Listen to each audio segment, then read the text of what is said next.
बिस्मिल्लाहिर्रहमानिर्रहीम। अस्सलाम वालेकुम डियर व्यूवर्स। अब मैं इस चैनल पे ये मेरी पहली वीडियो है जिसमें आप सिलाई, कटाई, drafting, fashion designing, dress designing और बेसिक कपड़ों को काटना, सीना और उनकी डिज़ाइनिंग सीखेंगे। मैंने बहुत सारे सिलाई के चैनल देखे जिस पे लोगों के कमेंट्स देखे। एक ही बात बार बार पूछी जा रही थी कि आप हमें बेसिक सिलाई सिखाएं, बेसिक से हमें शुरू करवाएं, बेसिक नॉलेज दें कि हम घर बैठे आराम से कटिंग और स्टिचिंग और ड्रेस डिज़ाइनिंग कर सकें। इस चीज़ को सामने रखते हुए मैंने ये कोर्स डिज़ाइन किया है। मैं गारंटी से ये बात कह सकती हूँ कि अगर आप इस कोर्स को फॉलो करेंगे, इसके सारे वीडियोस देखेंगे, सारे वीडियोस को एंड तक देखेंगे, तो कटिंग और स्टिचिंग से रिलेटेड जितनी भी आपकी प्रॉब्लम्स हैं या वो लोग जो कटिंग स्टार्ट नहीं कर पा रहे, स्टिचिंग स्टार्ट नहीं कर पा रहे, इस कोर्स को देखने के बाद वो कटिंग और स्टिचिंग उनके लिए बहुत आसान हो जाएगी। इस वीडियो में मैं आपको टेलरिंग और ड्रेस डिज़ाइनिंग की हिस्ट्री के ऊपर कुछ बात बताऊंगी। इसके अलावा मशीन का तारुफ़ इस वीडियो में शामिल होगा और जो अशिया हम सिलाई और कढ़ाई के लिए ज़रूरी हैं उसके बारे में डिस्कस करेंगे। साथ ही साथ मैं आपको बताऊंगी कि सिलाई स्टार्ट करने से पहले, मशीन का काम स्टार्ट करने से पहले हाथ से जो काम स्टिचिंग में, सिलाई में किया जाता है उसको कैसे सीखना है, कैसे करना है और थोड़ी बहुत मशीन की प्रिपरेशन। तो चलिए चलते हैं वीडियो की तरफ।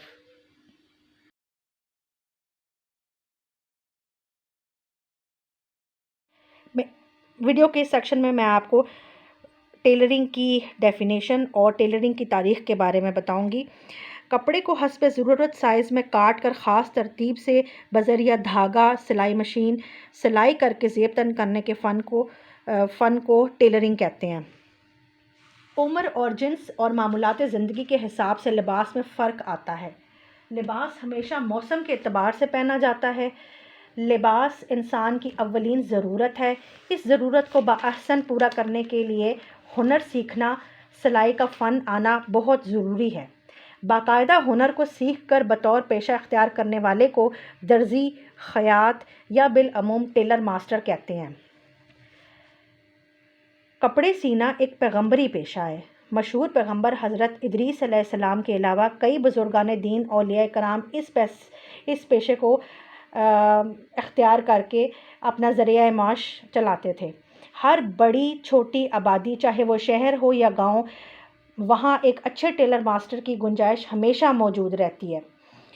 ये एक ऐसा हुनर है जिसे सीखने के लिए बहुत ज़्यादा तालीम, वक्त और पैसे की ज़रूरत नहीं होती। बिलअमूम मामूली पढ़ा लिखा शख्स थोड़ी सी कोशिश, मेहनत और लगन से ये हुनर सीख कर अपना कारोबार शुरू कर सकता है। एक अच्छा कारीगर दर्जी सोसाइटी के लिए, लोगों की वेलबींग के लिए, वेलफेयर के लिए, पूरी कम्युनिटी के लिए बहुत फ़ायदेमंद साबित होता है। मेरे चैनल से आपको वो तमाम ज़रूरी इन्फॉर्मेशन मिलेगी जिससे घर में बैठा कोई भी शख्स बआसानी सिलाई स्टार्ट कर सकता है। वीडियो को गौर से देखें, आखिर तक देखें और बताए गए टिप्स को प्रैक्टिस करें। कोई शुबा नहीं कि आप एक अच्छे माहिर टेलर बन सकें।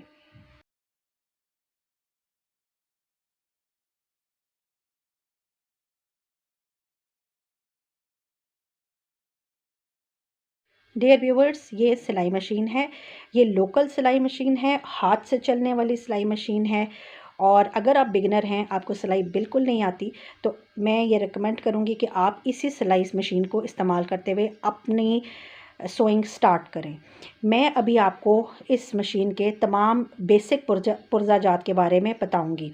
सबसे पहले तो आप देखें कि ये इस मशीन का पहिया है और ये पहिए को चलाने वाला हैंडल है, ठीक है। इसके बाद ये स्पूल लगाने वाले, धागा लगाने वाले नेल्स हैं, स्पूल नेल्स इनको कहते हैं। ये मशीन का प्रेशर कम करने वाला पुर्जा है। इसके बाद ये धागा लगाने वाला, धागा कसने वाला पुर्जा है। धागा इसमें से धागा टांका जो है वो फिक्स किया जाता है। इस पुर्जे को लिवर कहते हैं। ये लिवर है, इसको लिवर कहते हैं। ये मैं आगे आगे आपको बताऊंगी कि इसका क्या फंक्शन है। ये लिवर है और इसको ऊपर उठाने से मशीन का ये पाँव है मशीन का, ये ऊपर नीचे होता है। ये देखिए मैंने लिवर को नीचे किया, ये नीचे हो गया, और इसके ऊपर उठाने से, लिवर के ऊपर उठाने से ये ऊपर हो गया। इसके अलावा इसके बारे में मैंने आपको बताया कि ये धागे को सख्त या नरम करने के लिए इस पुर्जे का इस्तेमाल किया जाता है। ये भी टांका ले जाने, ऊपर नीचे टांका लगाने के लिए ये पुर्जा इस्तेमाल होता है। इसके बाद लिवर से हमने मशीन का पाँव उठाया। ये नीचे दंदाने हैं, ये स्लाइडिंग प्लेट है, इसको हटा कर मैंने ये फ़िक्स की हुई है। ये मुझे सिलाई में प्रॉब्लम करती है, इसको फ़िक्स करके आप नीचे फिरकी भर सकते हैं। तो और ये जामद प्लेट है, ये फ़िक्स है, ये हिलती नहीं है। ये दंदाने हैं, ये सुई है, इसको मैं पाँव को नीचे करके आपको दिखाती हूँ। ये सुई है, और इस सुई को ढीला करने के लिए, कसने के लिए या नई सुई लगाने के लिए इस पुर्जे को खोला और बंद किया जाता है इस तरह से। इसके बाद ये टांका छोटा बड़ा करने के लिए पुर्जा है। नीचे करेंगे तो टांका बड़ा हो जाएगा, इसको ऊपर करेंगे तो टांका बारीक हो जाएगा। नीचे करने से टांका मोटा होता है, ऊपर करने से टांका बारीक होता है।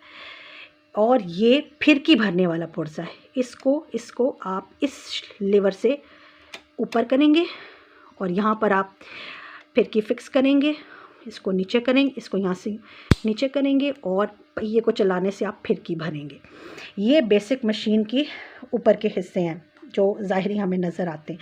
ये साथ में एक उन्होंने आपको बॉक्स दिया होता है, इसके अंदर एक डिब्बा होता है। इस डिब्बे के अंदर ज़्यादातर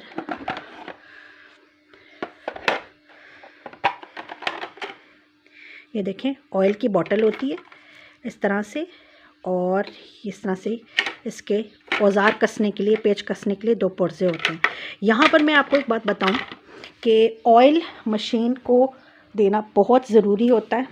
ऑयल ख़रीदते हुए मशीन का साथ जो ऑयल होता है वो बिल्कुल ना इस्तेमाल करें, या करें तो इसकी पहचान के साथ उसको इस्तेमाल करें। ऑयल क्लियर होना चाहिए, जैसे इस बोतल में ऑयल क्लियर है। एक बात, दूसरी बात ये कि इसका नोज़ल बहुत बारीक होना चाहिए। इस चीज़ को आप मेक श्योर करें, इसका नोज़ल बारीक होना चाहिए ताकि आप ड्रॉप्स के साथ एक एक दो दो ड्रॉप आप ऑयल के मशीन में डालें। ये कैमरा फोकस नहीं कर रहा, वरना मैं आपको दिखाती। ये देखें इसका कितना बारीक। व्यूअर्स, ये एक दूसरी ऑयल की बोतल है जो लोकली आम मिल रही होती है। खैर ये भी लोकली आम मिल रही होती है, लेकिन मैं आपको डिफरेंस सिर्फ ये दिखाना चाहती हूँ जब लोग ख़रीदते हैं। तो ये देखें, इसको ये देखें इसका नोज़ल किस कदर खुला है। इस तरह की बोतल ख़रीदने से अवॉइड करें, क्योंकि ये बेशुमार ऑयल आपकी मशीन में डाल देगा। ज़्यादा ऑयल डालने से पुर्जे ग्रीसी हो जाते हैं और उनमें जाला लगने लग जाता है। मैं आपको अपनी मशीन में दिखाऊंगी कि जाला किस तरह से लगता है। कोशिश करें, जैसे मैंने आपको पहले बताया, कि इस तरह की बोतल बारीक नोज़ल वाली लें और एक एक दो दो ड्रॉप्स ऑयल डालें। अच्छा, अब मैं आपको ये भी बता देती हूँ कि आपने ऑयलिंग करनी कहाँ कहाँ है। आपने सबसे पहले यहाँ ऑयल का ये बना हुआ है, यहाँ इस सुराख में आप ऑयल डालेंगे। इसके बाद आप एक दो ड्रॉप यहाँ डालेंगे, फिर आप जस्ट एक ड्रॉप यहाँ डालेंगे, ठीक है। समटाइम्स लोग यहाँ भी ऑयल करते हैं, यहाँ मैं नहीं करती। इसके अलावा आप कुछ ऑयल के ड्रॉप्स यहाँ इस शटल में भी ऐसे करके डालें और इधर भी आप ऑयल डालते हैं, ठीक है। अब मैं आपको बताती हूँ कि मशीन के अंदरूनी किन हिस्सों में ऑयलिंग की जाती है। ये देखें, ये मशीन का अंदरूनी हिस्सा है। सबसे इम्पॉर्टेंट चीज़ होती है ये गज़। इसको टेढ़ा होने से बचाना बहुत ज़रूरी है। ये टेढ़ा कैसे होता है? ये जब आप नाहमवार सतह पर मशीन रख कर सिलाई करते हैं या हादसाती तौर पर मशीन गिर जाए या मशीन के ऊपर कोई वज़नी चीज़ गिरने से ये गज़ टेढ़ा हो जाता है। अगर ये गज़ एक दफ़ा टेढ़ा हो गया तो आपकी मशीन हमेशा के लिए बेकार हो जाएगी। इस चीज़ का आपको ख़्याल रखना है। दूसरा, ये शटल है, इसको कॉक भी कुछ लोग बोलते हैं, ये शटल है। इसका सबसे मेन पुर्ज़ा है ये। इसको पहिए के रोटेशन के साथ, ये देखिए मैं यहाँ पर ना ये पहिए को हिला रही हूँ, इस पहिए को मैं हिला रही हूँ और उसके साथ ये रोटेट हो रहा है। ये टांका बनाने में काम आता है। इस नीचे का टांका और ऊपर का टांका, धागा कुछ यहाँ पर आता है, कुछ यहाँ पर आता है। ये दोनों स्लाइड्स हैं जो एक दूसरे के साथ जुड़ी हुई हैं, ये आपको नज़र आ रही होंगी ये अंदर। तो इनको जुड़ने से, मिलने से ये टांका बनता है। टांका बनाने में ये दंदाने भी बहुत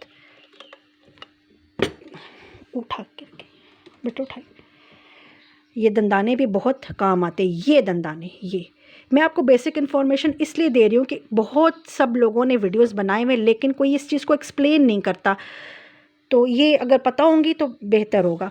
फिर इसके बाद यहाँ पर मैं आपको एक चीज़ दिखाऊँ, ये डिब्बी जो है, ये इसको डिब्बी कहते हैं हमारी ज़ुबान में। ये डिब्बी, इसके अंदर ये स्पूल फिरकी जो है ये फ़िक्स होती है, खाली फिरकी। इसको मैं आपके सामने भरूंगी 2 तरीक़ों से। ये भरी हुई फिरकी है। इस फिरकी को जब आप इस स्पूल में डालेंगे तो उसका एक तरीक़ा कार होता है। नीचे रखते मशीन जी। अब इस सेक्शन में मैं आपको फिरकी भरने का तरीका बताऊंगी। फिरकी भरने के 2 तरीके मैं अपने वीडियो में बताऊंगी ताकि आपको पता चले कि इन दोनों तरीके से फिरकी कैसे भरते हैं। अगर तो आपकी मशीन का ये पुर्ज़ा फिरकी भरने वाला बिल्कुल ठीक है, फिर तो फिरकी भरना बहुत आसान है। अगर ये पुर्ज़ा ख़राब हो, जो कि मोस्टली लोगों की मशीनों में ख़राब होता है, तो दूसरे तरीके से भी मैं आपको फिरकी भरने का तरीका बताऊंगी। पहले हम जो जेन्युइन तरीका है फिरकी भरने का, उससे स्टार्ट करते हैं। फिरकी भरने के लिए सबसे ज़्यादा ज़रूरी है कि आप इस डब्बी को नीचे शटल में से बाहर निकाल लें। ये आपकी फिरकी है और ये आपका धागा है।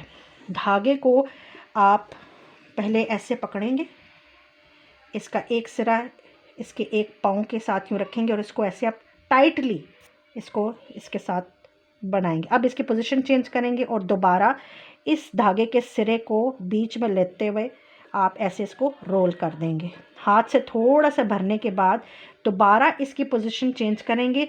कोशिश करेंगे, ये ज़हन में रखें कि ये धागा आपकी अपनी तरफ हो, दूसरी तरफ ना हो। अब इसको पुर्ज़े की तरफ ले जाएं और पहले पुर्ज़ा ऐसे होता है, इसको कट लीवर को ऊपर किया, इसकी पोजीशन ऊपर की, फिरकी को इसके अंदर लगाया आगे तक और इसको डाउन किया। अब ये इस पोजीशन में आ गई। बहुत ज़रूरी पॉइंट जो लोग याद नहीं रखते, लड़कियां याद नहीं रखती, वो ये कि सुई को बाहर निकाल लें। ये वैसे अंदर ऊपर नीचे जाती रहेगी, लेकिन आपने इस पैडल को ऊपर करना है। इस पैडल को ऊपर करना बहुत ज़रूरी है, क्योंकि अगर आप इस पैडल को नीचे रखेंगे तो ये पाँव दंदानों के ऊपर लगता रहेगा और इस तरह से मशीन ख़राब होती रहेगी। ठीक हो गया। अब दोबारा आप इसके ऊपर आएँ, देखें ये धागा आपकी तरफ है, ये नलकी है, इसको आपने ऐसे पकड़ना है उंगलियों में और ऐसे अंगूठे के साथ रख के आपने मशीन चला देनी है और इसको यूं यूं घुमाते रहना है, एक जगह पे नहीं रखना, ताकि इसको फोकस करें ताकि इसके पूरा इवनली इसके अंदर जो है वो धागा भरता चला जाए। ये फिरकी भरने का तरीका नंबर 1 है। व्यूअर्स, पहले मैंने आपको तरीका नंबर 1 जो इस पुर्ज़े के ठीक होने की वजह से फिरकी भरने का तरीका मैंने बताया। अब अगर किसी की मशीन में ये पुर्ज़ा ठीक नहीं है या सिरे से है ही नहीं, तो आप फिरकी किस तरह से भरेंगे उसका तरीका मैं आपको बताऊंगी। सबसे पहले आप इस शटर को, पाँव को उठा लें, क्योंकि अगर ये दंदाने इस पाँव के साथ लगते रहे तो आपकी मशीन 2-3 साल में ख़त्म हो जाएगी। ये स्टेप याद रखना बहुत ज़रूरी है। फिर इसको भी नीचे से निकाल लें, फिरकी के निचले वाले शटल में से, कॉक में से इसको निकाल लें। ये फिरकी लें, इसको मैंने थोड़ा सा भरा हुआ है, इसका धागा मेरी अपनी तरफ ऐसे होना चाहिए। इसको इस सुई में डालें, ये बॉबिन पिन है या आप नेल ले सकते हैं, कोई सा कील ले सकते हैं। अब आपने इसको मशीन को चलाना है और इसको इसके साथ ऐसे रखना है, ये देखें। फिर आपने मशीन चलानी है। आपको घूमती हुई नज़र आ रही हो। इसके लिए आपको काफ़ी प्रैक्टिस की ज़रूरत है, थोड़ी सी आप प्रैक्टिस करेंगे तो आपकी नलकी भर जाएगी। ये एक तरीका है फिरकी भरने का, अगर आपका ये पुर्जा ठीक नहीं है तो।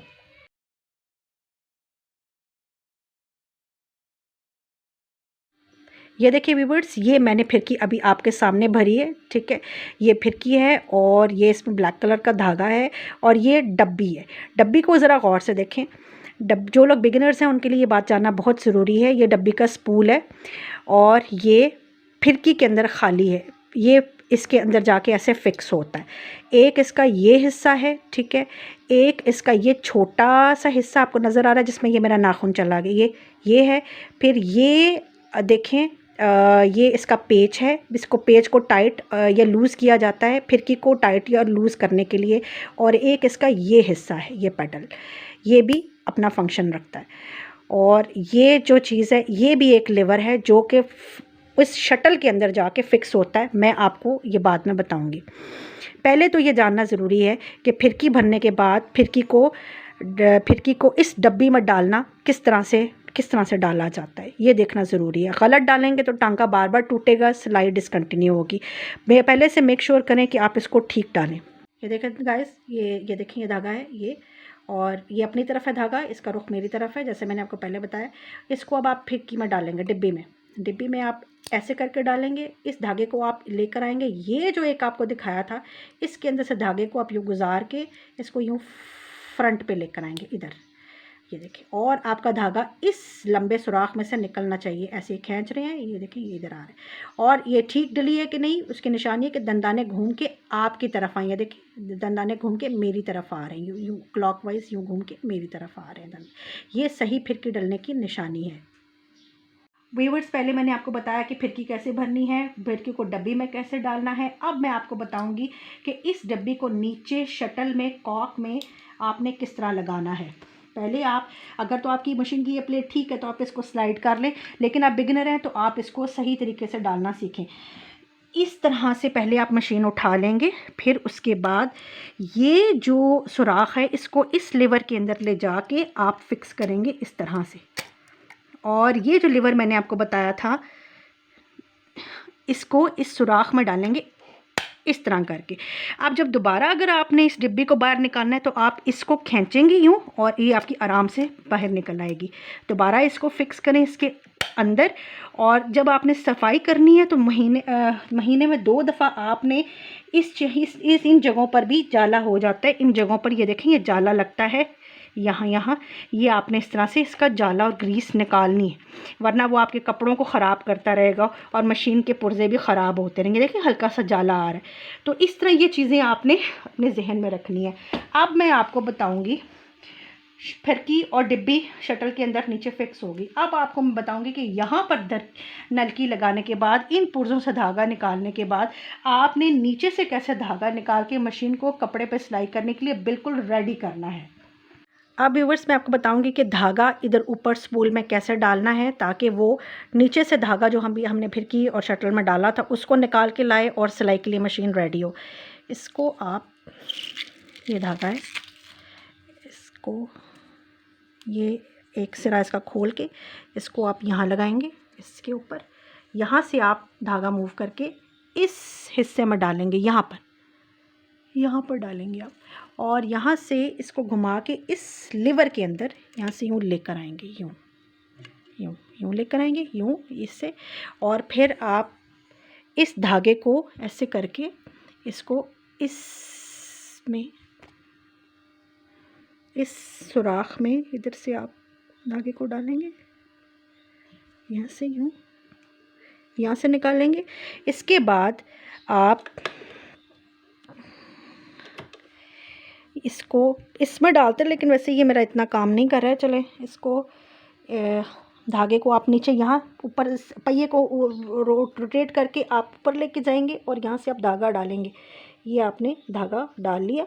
डालने के बाद आप इसको यहाँ से इस पाँव से थोड़ा सा ऐसे लीवर को उठा के इसको लेकर आएंगे। लेके आने के बाद धागा नज़र आ रहा है, हाँ, इसको आप पहिए को आप देखें, ये देखें, ये पहिया इधर लेके आए बेटे।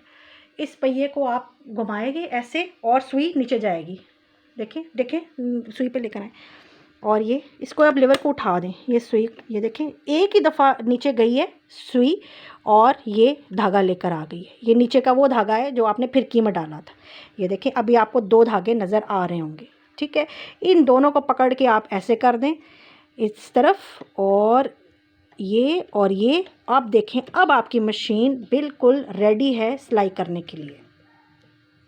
ये व्यूवर्स, इस सेक्शन में मैं आपको बताऊंगी कि आपको सिलाई और कटिंग और स्टिचिंग के लिए किन किन बेसिक मटेरियल्स की ज़रूरत होगी। ये चीज़ें कम से कम आपके पास ज़रूर होनी चाहिए। जिसमें अगर आप मेरे कोर्स को फॉलो कर रहे हैं तो सबसे पहले आपके पास ये नोटबुक होनी चाहिए।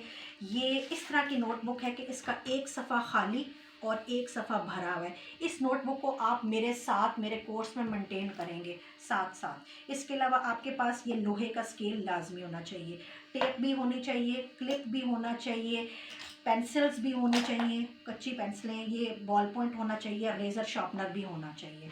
ये भी आपके पास होनी चाहिए, मुझे ये भी ज़रूरी लगती है। इसके अलावा आपके पास टेलरिंग के चाक होने चाहिए, मुख्तलिफ़ तरह की कैंचियाँ होनी चाहिए, ये होनी चाहिए। ये धागा काटने, सिलाई में धागा काटने के बाद ये यूज़ होती है, ये भी कैंची है। पिन्स होनी चाहिए मुख्तलिफ़ तरह की, धागे, ये फैंसी धागा है, ये भी धागे हैं, ये भी पिन्स हैं, ये फिरकियाँ हैं, ये फुट है जिससे आप पाइपिंग लगाते हैं। 1 फुट एक मशीन में लगा हुआ है, एक ये है। ये ट्रैवलिंग किट थी मेरे पास, मैंने ऐसे रख दी। मुख्तलिफ़ तरह के आपके पास बटन्स होने चाहिए, ये देखें इस तरह की। ये बक्सुए होने चाहिए, ये कैप होना चाहिए, ये थंब कैप है, ये हेमिंग करते हुए या हाथ से लेस लगाते हुए या तुरपाई करते हुए ये यूज़ होता है। ये टिच बटन होने चाहिए आपके पास। मुख्तलिफ़ तरह की सुइयाँ होनी चाहिए, ये मशीन की नीडल्स हैं, ये आम लोकल नीडल्स हैं, ये भी मुख्तलिफ़, ये भी धागे, ये सुइयाँ हैं मुख्तलिफ़ साइज़ की। ये बड़ी वाली मैंने काफ़ी सारी यूज़ कर दी, ये एक ही बची हुई बचा के रखी हुई है। तो इस तरह से ये आपके पास होने चाहिए। ये व्हील होना चाहिए, व्हील कटर इसको कहते हैं। ये लच्छियों में थोड़े मोटे साइज़ के धागे होने चाहिए, ये ऊनी धागा है। रिबन्स मुख्तलिफ़ तरह के होने चाहिए। ये पाइपिंग है बनी हुई, ये रेडीमेड पाइपिंग आती है ये इस तरह से, और ये मैं आपको बनाना भी बताऊंगी। ये लेस है, ये भी लेस है जो लोकल मिलती हैं। ये सिल्क का रिबन है, ये लच्छियाँ हैं, ये धागा है जो ऊन का धागा जो उसमें इस्तेमाल होता है निटिंग में। इसके अलावा ये मुख्तलिफ़ तरह के छोटे धागे हैं। इसका मैं आपको बताऊं कि ये धागा आम धागा नहीं होता, ये ज़रा मोटा धागा होता है, ये देखें। और ये क्विल्टिंग वगैरह में, रज़ाइयाँ बनाने में, दलंगने में ये काम आता है। इसके अलावा ये कुछ एम्बेलिशमेंट्स हैं, ये स्टार्स वगैरह हैं, ये कुछ वो है चमकीले कपड़ों के ऊपर ग्लू लगा के, ग्लू स्टिक लगा के उसके ऊपर ये डिज़ाइनिंग करने के लिए। कुछ बटन्स हैं मेरे पास, ये टसल्स हैं, ये मयरिंग के फीते हैं जिनसे आप नाप लेते हैं, और ये भी बहुत ज़रूरी होते हैं। ये ज़िप है, ये मुख्तलिफ़ तरह के इलास्टिक्स हैं, ये लोकल इलास्टिक है, ये इम्पोर्टेड इलास्टिक्स हैं। तो और ये रिबन्स हैं, मैं आपको दिखाऊँ, ये जो है ना ये रिबन्स है, ये रिबन्स हैं। और ये फैंसी रिबन है सिल्क का, ये आम रिबन है जो कि मतलब चमक जिसमें नहीं होती। तो इस तरह की चीज़ें आपके पास होनी चाहिए। ये एंकर के धागे हैं जो दलंगने वगैरह के लिए, रज़ाई की उसमें काम आते हैं। ये भी इलास्टिक की एक किस्म है, ये जो आप देख रहे हैं, फोकस करें ज़रा। ये इलास्टिक की एक किस्म है, मतलब ये एक बारीक इलास्टिक है, ये उससे बारीक है, ये थोड़ा मोटे हैं। ये 1 इंच का इलास्टिक है, ये भी एक इलास्टिक है, ये भी यूज़ होता है। ये इम्पोर्टेड के लिए फैंसी धागे हैं, ये भी धागे इस तरह से। ये एंकर के धागे हैं, ये कॉपर का, ये भी ऐसा धागा है ये। तो ये और ये लोकल नलकियाँ हैं जो धागे यूज़ होते हैं, जो हम आम सिलाई में धागे यूज़ करते हैं, ये वो वाले धागे हैं। ये एक बॉक्स मुझे मिल गया था कहीं से, तो मैंने ये इसमें नलकियाँ ऑर्गेनाइज्ड रहती हैं। ये मैं आपको दिखाऊं कि ये खंदुई है, जिससे हम रज़ाइयाँ दिलंगते हैं ना, ये खंदुई है। तो ये चुभती नहीं है, ये भी मतलब ऐसी चीज़ें आपके पास सारी होनी चाहिए। इसके अलावा आपके पास एक अच्छी क्वालिटी की मशीन होनी चाहिए। ये पेपर पट्टी है, ये पूरा रोल है, ये इसको मैंने रख लिया ऐसे। ये पेपर पट्टी है, ये गला बनाने के लिए और पांचे बनाने के लिए काम आती है। तो और ये स्टिच ओपनर है, इससे आप स्टिच खोलते हैं। अगर आपको धरेड़ना पड़ जाए कोई चीज़ तो ये आप उसमें ये आपके काम आएगा। Thank you. डियर व्यूवर्स, इस सेक्शन में मैं आपको ये बताऊंगी कि आपके पास हमेशा एक काली नलकी और एक काली फिरकी, एक सफ़ेद नलकी और एक सफ़ेद फिरकी हमेशा से भरी हुई मौजूद होनी चाहिए, क्योंकि कभी भी इमरजेंसी का काम आता है और ये दो कलर्स ज़्यादा इस्तेमाल होते हैं। तो आप ये नहीं है कि आपके पास काम आया और आप उस टाइम पर भर रहे हों, आपके पास ये ऑलरेडी मौजूद होने चाहिए। एक बात। दूसरी बात ये कि सिलाई करते हुए कैंची को कभी भी आप इस जगह पर ना रखें, चाहे वो ये कैंची हो इसको नीचे रखें, चाहे ये धागा काटने मशीन से धागा काटने वाली कैंची होती है ये इसको आप नीचे रखें ऐसे, और यहाँ से उठाएं और इस्तेमाल करें। डियर व्यूवर्स, अब मैं आपको बताऊंगी कि जब आप सिलाई ख़त्म कर लेते हैं, सपोज़ आपने एक सूट मुकम्मल सी लिया है और उस रंग का धागा और फिरकी में धागा मौजूद आपने इस्तेमाल नहीं करना, तो उस धागे को आप कैसे सेव करेंगे दोबारा इस्तेमाल के लिए, और आप फिरकी को कैसे अलहदा करेंगे दूसरे धागा भर के दोबारा इस्तेमाल करने के लिए। तो बहुत से लोगों को इस चीज़ का नहीं पता होता। वो क्या करते हैं कि वो तो या तो फिरकी के ऊपर धागा भर देते हैं या फिर वो धागा निकाल के फेंक देते हैं। तो आपने ऐसा करना है कि आपने फिरकी को लगाना है इधर, और इधर इसको आपने जो नलकी, ये तो सफ़ेद है, लेकिन आपने जो कलर आपने जो सूट जिस कलर सिया वो आपने सारा जो है फिरकी लपेट के इसके ऊपर आपने फिरकी जो है वो लगा देनी है, और धागा आपने बचा लेना है आइंदा किसी सूट के साथ मैच करके उसको इस्तेमाल करने के लिए। और फिरकी भी आपने खाली कर लेनी है ताकि आप उसको, क्योंकि आप 200-300 फिरकियाँ तो नहीं ख़रीद सकते, आपको तो लिमिटेड फिरकियाँ होती हैं और वो बार बार यूज़ करनी होती हैं, तो इस तरह से आप फिरकी जो है वो भर के सेव कर सकते हैं।